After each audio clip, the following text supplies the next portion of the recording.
Next topic being contractor storage yards. And it seems clear, obviously, that the currently proposed version, which was withdrawn, is not the way to go. So I'm willing to listen to where commissioners would like to go from here. John, with the information that we received from Kurt Carr, do you think it would be wise to ask our town attorney for some guidance? I don't think we need to. I mean, it's pretty clear that the version that we re-brought up earlier this month is not what we should be proceeding with. Okay. And it's sort of a question of we need to start from first principles. Is what exactly are we trying to achieve? Maybe what's the problem? So, what are we trying to achieve? I don't think. I guess first off, I don't believe that the comments that Kurt Carr made carry any weight. The whole essence of that was that the application was overturned based on substantive issues, and that's just completely false. It was based on procedural issues. So those threats that he made to me are meaningless.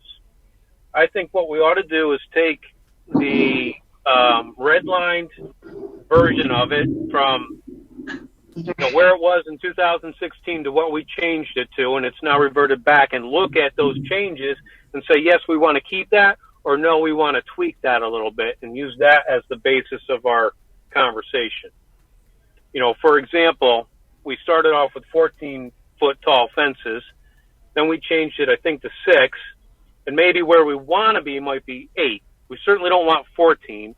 6 may or may not work everywhere, but it sounded like 8 would make a lot more people happy, and just kind of work through it like that.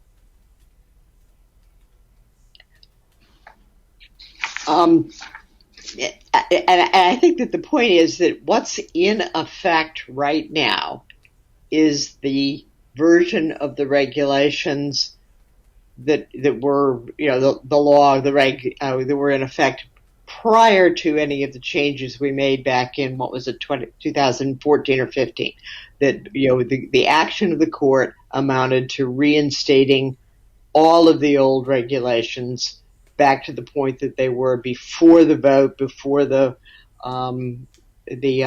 meeting that was essentially thrown out. So any change that we have to make at this point, or any change if we decided to make any change, would be working from the version of the regs, and I think that they've been put back online, Kathy, and everything. And I know you sent them out to us. So at this point, the version of the regs dated January 1st, 2012, is what's in effect, and that's where we're starting if we make a change. Yes. Okay. All right. So how do others feel about Adam's proposal, which I think is something we could probably go through at a separate meeting?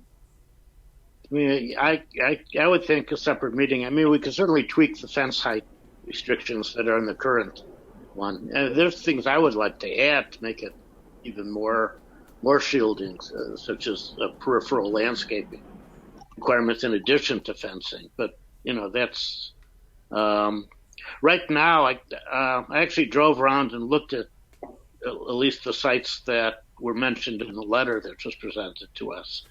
There's basically Schumacher and Neary are the major facilities. Yeah, but here's the problem. The horse has left the barn with those guys.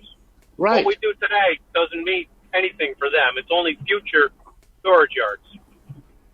So the question that becomes is that the type of development you want to encourage? Do you want to reduce the standards to encourage more of that type of development in the town of Clinton?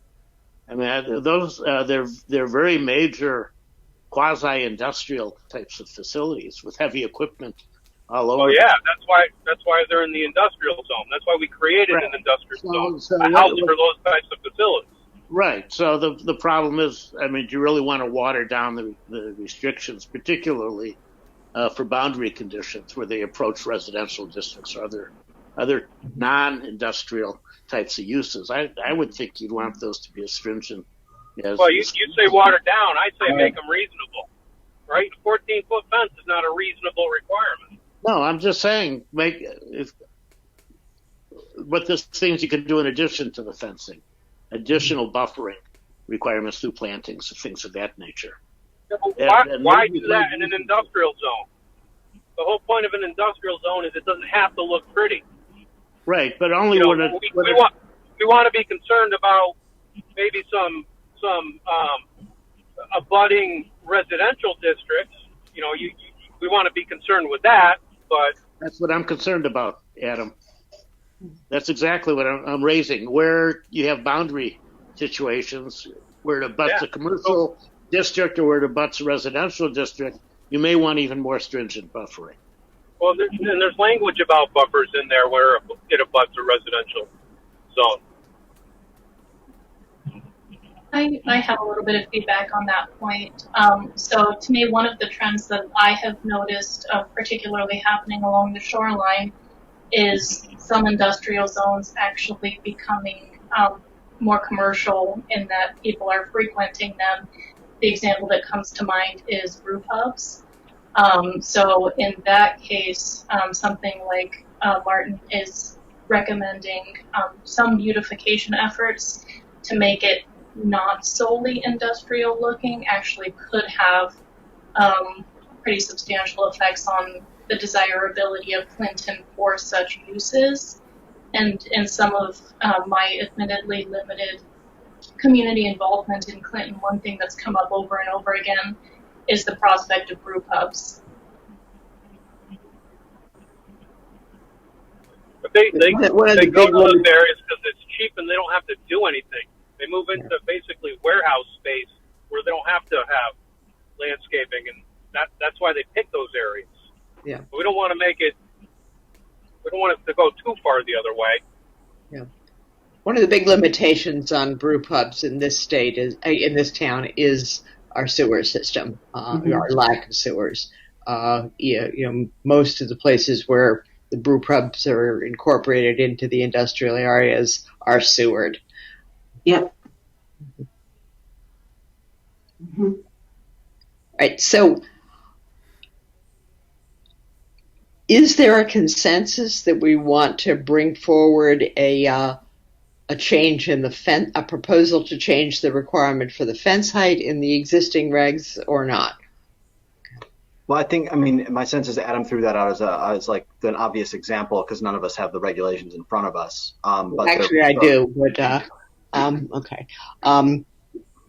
But there are a number of discrepancies between the version that was essentially thrown out by the court and the version that it reverted to.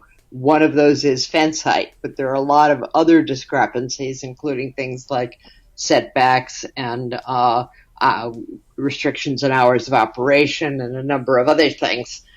I think the question is it the sense of this committee that we want to make a proposal to change any of these regs or not? What happened to Adam? Oh, there he is. He just somebody Alan left. just dropped off. Okay, yeah, because everybody rearranged. Okay. I'd be open for continued discussion on it. If you want to hold another meeting on just contractor yards. My feeling is everybody, the 8 or so facilities in the town are prior non-conforming uses anyhow, so any changes you make aren't going to affect them. It's only any new one, and then you have to decide you want new ones. And if they are in I think we do. We wanted to change it, did, and it got reverted back. We understand, many years ago, and we stand there. Adam, you disappeared. The change was indeed made at that meeting, and I think it was 2015 or so. With it having been, thrown out by the court, it would have to be voted in again. There are definitely changes in the composition of the commission since then, and it was a 5-4 vote then. I'm not sure it would be voted through again today.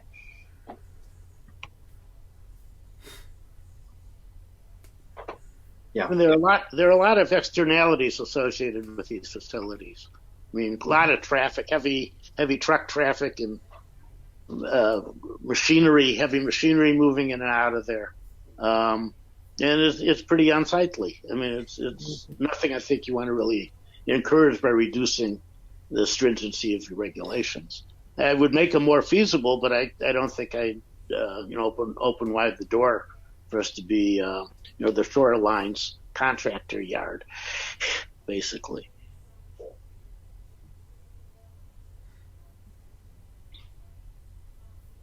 Well, I guess we disagree then. Yeah. Maybe we need to bring this to the full commission and ask what everybody wants to do. Well, that's a reasonable question.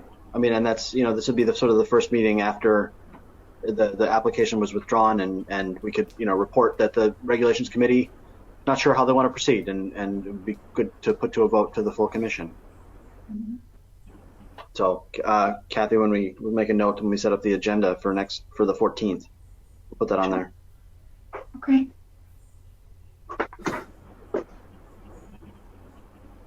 Okay. All right. So if there's nothing further on that, we'll move on.